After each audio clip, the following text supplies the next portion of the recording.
Halo. Hivyo mwanaume, mbona unifanyia hivyo? Nakupigia simu upokee, message ujibu. Yaani unasoma na unazidi hivyo. Yaani kwa nini unanifanyia hivyo? Au hivyo unanichukuliaje mimi? Au mimi kosa yangu kupenda? Au shida wapi? Au nimekukosea wapi? Sasa kwa nini upokee simu zangu? Au ujibu message zangu? Shida nini?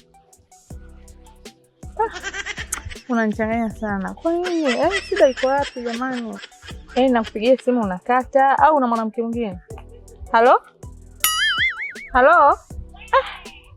Nini amekata?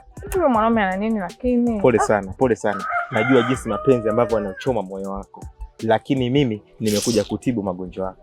Hapo sasa nahisi kama umenibusu. Mimi kwangu hilo sijali. Lakini ngoja nikwambie kitu kimoja. Unajua ukimpenda mtu ambaye akupendi, yani usinichanganye. Yani unakuwa umejipa mzigo mzito. Kama ambavyo mimi nakupenda ila wewe unipendi. Mimi napitia mateso na wewe kumbe kuna mateso unayapitia.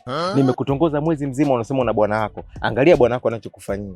Kwa hiyo unatakaje? Yani shida wanawake mjiongeze. Hivi mtu wiki nzima anaikupenda. Kwa nini usipokee simu yako? Kwa nini akausha? Ila bado sasa ulivyomjinga unamuuliza tena eti au una mwanamke mwingine. Mpaka hapo. Yani ndio sikutaki sasa. Wewe kaka, wewe shida nini?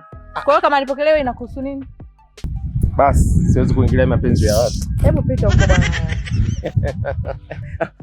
Ulipomjinga hapo unamtafuta tena. Kwani wewe nikimpigia inakuhusu? Ndio nampigia, si bwana wangu nampenda, sikupendi wewe unatakaje? Nenda huko bwana wewe, nampigia ndio sinampenda mwanaume wangu. Anakata. No. Mapenzi yanautesa moyo.